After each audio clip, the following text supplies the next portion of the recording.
நமசிவாய வாழ்க. நாதன் தாள் வாழ்க. இமைப்பொழுதும் என் நெஞ்சில் நீங்காதான் தாள் வாழ்க. அவன் அருளாலே அவன் தாள் வணங்கிடுவோம். தென்னாடுடைய சிவனையை போற்றி, எந்நாட்டவர்க்கும் இறைவா போற்றி போற்றி. பக்தி கிளிட்ஸ் நேயர்கள் அனைவருக்கும் ஆஸ்ட்ரோ பூர்ணாவின் அன்பான வணக்கங்கள். இன்னைக்கு நாம பார்க்கக்கூடிய இந்த சிறப்பு பதிவு பார்த்தீங்கன்னா, சனி பகவான் வக்ர நிவர்த்தி பெறும்போது நம்ம ராசி அன்பர்கள் எல்லோருக்குமே என்ன மாதிரியான பலன்கள் இந்த மாதத்துல, அதாவது கிட்டத்தட்ட 4.5 மாதங்கள் சனி பகவான் எப்போ வக்ரம் அடைஞ்சாரு அப்படின்னு பார்க்கும்போது, ஜூலை மாதம் 1ஆம் தேதியில இருந்து அந்த சனி பகவான் வக்ரமாகவே இருக்கிறார். அந்த 4.5 மாதங்களை நம்ம எல்லாரும் கடந்து வந்தாச்சு. நிறைய பேருக்கு சில விஷயங்கள் வெற்றிகரமாக இருந்திருக்கும், நிறைய பேருக்கு அந்த வெற்றிகள்ல தோல்விகளும் இருந்திருக்கும், சில பேருக்கு எதுவுமே நடக்காம இருந்திருக்கும். இந்த மாதிரியா அதிகமான ஒரு மன உளைச்சலையும் நிறைய ஒரு போராட்டங்களையும் கொடுத்துட்டு இருக்கக்கூடிய இந்த சனி பகவானுடைய வக்ர நிவர்த்தி எப்போ நிவர்த்தி அடைகிறாரு அப்படின்னு பார்க்கும்போது, நவம்பர் மாதம் 16ஆம் தேதி, இந்த மாதம் 16ஆம் தேதி அந்த சனி பகவான் வக்ர நிவர்த்தி பெறும் போது அவர் தன்னுடைய இயல்பு நிலையை எட்டுகிறார். இது நாள் வரைக்கும் மிக விரைவாக நகர்ந்து சென்ற கிரகம் இப்போ தன்னுடைய சூழலை மிக இயல்பாக மாற்றிக்கொண்டே வருகிறது. இப்படி மாறும் பொழுது ஒவ்வொரு ராசி என்பர்களுக்கும் எந்த மாதிரியான பலன்களை இந்த சனி பகவான் கொடுக்க போறார்? ஏன்னா கிட்டத்தட்ட பாத்தீங்கன்னா அடுத்து ஒரு 4.5 மாதங்கள் 29ஆம் தேதி மார்ச் மாதம் வரை இவர் வக்ர நிவர்த்தி அடைஞ்சு இருக்கிறார். ஆண் இயல்பு நிலைக்கு வந்தாச்சு. அதுக்கப்புறம் அடுத்த அந்த சனி பகவான் பெயர்ச்சியாக போறார். இந்த கும்ப ராசியிலிருந்து தன்னுடைய பெயர்ச்சியை மீன ராசிக்கு பெயர்ந்து போக போறார். அப்படி இருக்கும்போது இந்த ராசி என்பர்களுக்கு இது கடைசி இந்த 4.5 மாதங்கள். சில பேருக்கு 7.5 சனி இல்ல 4.5 மாதங்கள், அடுத்து கண்டக சனி, அஷ்டம சனி, இப்படி ஒவ்வொரு அர்த்தாஷ்டம சனி, இப்படி ஒவ்வொரு ராசி என்பர்களுக்கும் ஒவ்வொரு சனியின் ஒரு விகிதாச்சாரம் இந்த 4.5 மாதங்களுக்கு எப்படி இருக்க போகுதுன்னு தான் நம்ம இந்த பதிவுல தெளிவா பார்க்க போறோம். இந்த பதிவுல பாத்தீங்கன்னா, அந்த சனி பகவான் தன்னுடைய இயல்பு நிலையை மாற்றும் போது என்ன மாதிரியான பலன்கள் ஒவ்வொரு ராசி அன்பர்களுக்கும் கிடைக்க போகுது, இந்த டயத்துல நீங்க செய்ய வேண்டியவை, அதாவது நீங்க சில விஷயங்கள்லாம் முயற்சி எடுப்பீங்க, அதெல்லாம் நடக்காம இருக்கும். அந்த முயற்சிகள்லாம் நீங்க எந்த டயத்துல எடுத்தா உங்களுக்கு சரியா இருக்கும்ன்றதுதான் நம்ம இந்த ஒவ்வொரு பதிவுலையும், அதாவது ஒவ்வொரு ராசி அன்பர்களுக்கும் சொல்லியிருப்போம். அதனால கடைசி வரைக்கும் ஸ்கிப் பண்ணாம பாருங்க. இந்த சேனலை முதல் முறையா நீங்க பாக்குறீங்கன்னா சப்ஸ்கிரைப் பண்ணிக்கோங்க. பெல் பட்டன்ல ஆல் ஆப்ஷன் சூஸ் பண்ணீங்கன்னா உங்களுக்கு என்னுடைய அடுத்தடுத்த பதிவுகள் நோட்டிபிகேஷனா வரும். மேஷ ராசி அன்பர்களுக்கு சனி பகவான் 11ஆம் இடத்துல இருக்கிறார். அதாவது கும்ப ராசியான காலபுருஷனுக்கு மேஷ ராசி முதல் ராசி.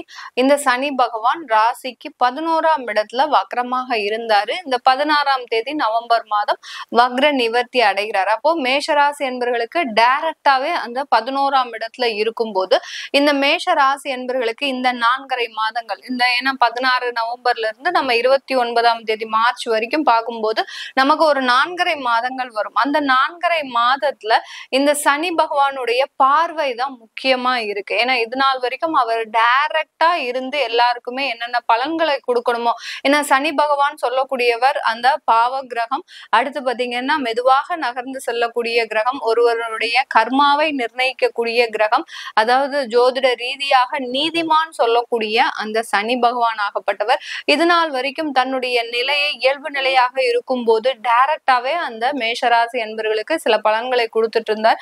இப்போ வக்ரமாக இருக்கும் போது அவர் பின்னோக்கி நகரும் போது, விரைவாக சொல்லும் போது, அந்த பின்னோக்கி நகர்வதன் மூலமாக நிறைய மேஷராசி என்பர்களுக்கு அந்த தொழில்ல சில தடைகள் ஏற்பட்டிருக்கும். அந்த தொழிலின் மூலமாக நிறைய விரயங்கள் ஏற்பட்டிருக்கும். ஏன்னா ஏதாவது ஒரு தொழிலை ஆரம்பிச்சிடுறோம் இந்த மேஷராசி என்பர்கள், ஏன்னா எதையுமே திட்டமிட்டு செயல்படும் போது அந்த சில தொழிலில் ஏற்ற இறக்கங்கள் கண்டிப்பாக இருக்கும். அதையும் தாண்டி நம்ம அதை தான் செய்யணும் அப்படின்னு இந்த மேஷராசி என்பர்கள் தான் எடுத்த காரியத்தை கைவிடாமல் எந்த விதமான அந்த முயற்சியிலையும் தடைபடாமல் செய்யும் போது, இந்த வக்ரமாக இருக்கும் போது இந்த மேஷராசி என்பர்களுக்கு தொழில் ரீதியாக நிறைய பிரச்சனைகளை கொடுத்திருப்பார்.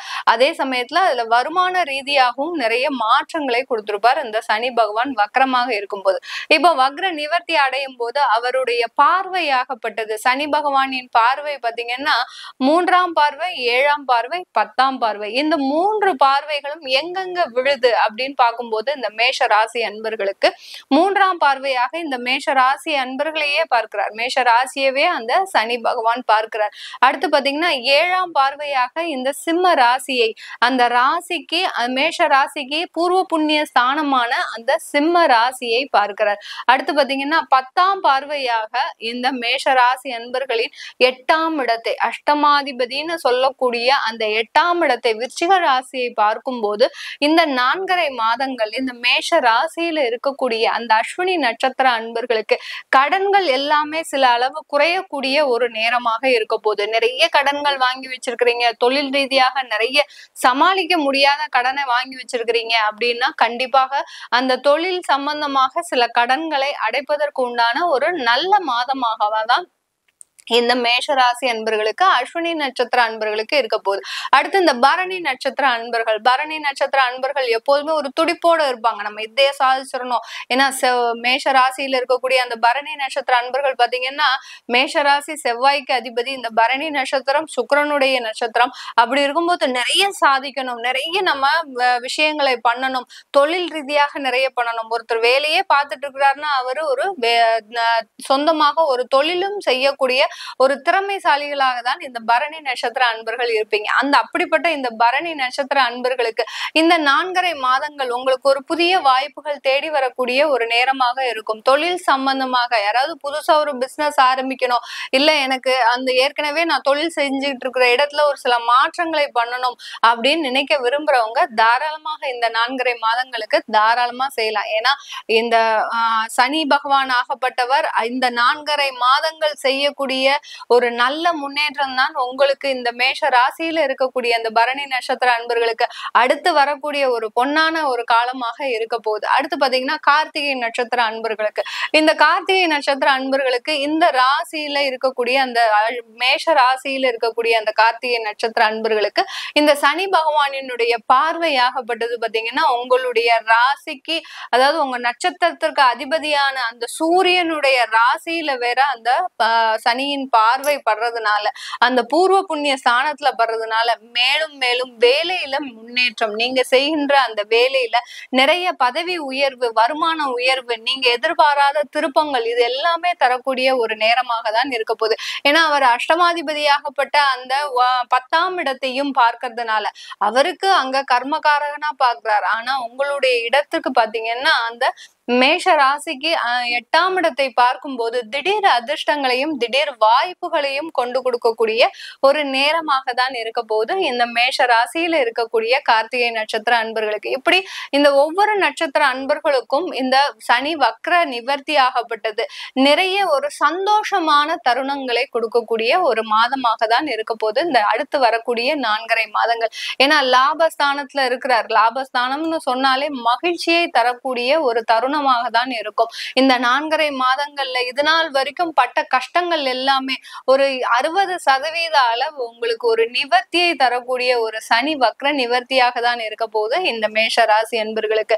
குடும்பத்துல நிறைய பிரச்சனைகள் இருக்கு மேஷ ராசி என்பர்களுக்கு, கொஞ்சம் நஞ்சம் இல்ல. அதாவது குடும்பத்துல கடன் பிரச்சனைகள், தொழில கடன் பிரச்சனைகள் பத்தாதுன்னு உங்களுக்கு குடும்பம் ரீதியாகவும் சில கடன் தொந்தரவுகள் இருக்கு. அதே சமயத்துல உங்களுக்கு குடும்பத்தோட சேர்ந்து வாழ முடியாத ஒரு சூழ்நிலையும் இருந்துட்டு இருக்குது இந்த மேஷ ராசி என்பர்களுக்கு.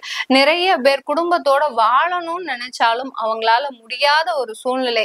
ஏன்னா அவ்வளவோ நம்ம அட்ஜஸ்ட் பண்ணி போனா கூட நம்மளால அந்த குடும்பத்துல நல்ல விதமாக ஒரு வாழ்க்கையை நடத்த முடியல.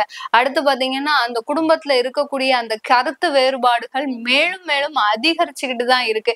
இதற்கு ஒரு நிவர்த்தியே கிடையாதா அப்படின்னு கேட்கக்கூடிய எல்லா மேஷராசி அன்பர்களுக்கும் பாத்தீங்கன்னா இந்த 4.5 மாதங்கள் உங்களுடைய குடும்ப வாழ்க்கையில ஒரு சிறப்பான ஒரு மகிழ்ச்சியான தருணங்களை கொடுக்கக்கூடிய ஒரு மாதமாக தான் இருக்க போகுது. அடுத்து பெண்களுக்குன்னு சொல்லும் போது இந்த மேஷ ராசியில பிறந்த பெண்கள் எப்போதுமே ஒரு துடிப்போடையும் ஒரு தன்னம்பிக்கையோடையுமே எப்போதுமே இருப்பீங்க. இவங்களுக்கு சனி என்ன, சூரியன் என்ன, ராகு என்ன, கேது என்ன, எந்த விதமான கிரகங்களையும் பத்தியும் இவங்களுக்கு அக்கறையே கிடையாது. ஏன்னா நான் உழைக்கிறேன், நான் உழைக்கிறதுக்கு என்னுடைய சம்பாத்தியம் முக்கியமா இருக்கு, அந்த சம்பாத்தியத்தினால வரக்கூடிய வருமானத்தை வச்சு நான் என்னுடைய குடும்பத்தை காப்பாத்துவேன் அப்படின்ற மாதிரியான ஒரு தன்னம்பிக்கையோடு செயல்படக்கூடிய இந்த பெண்கள், மேஷராசி பெண்கள் பாத்தீங்கன்னா கடந்த ஒரு 6 மாதமாக ஒரு நிறைய அவமானங்களை சந்திச்சிருப்பீங்க. தேவையில்லாத அவமானங்கள், ஏதோ ஒரு காரணம், எதுவுமே காரணம் இருக்காது.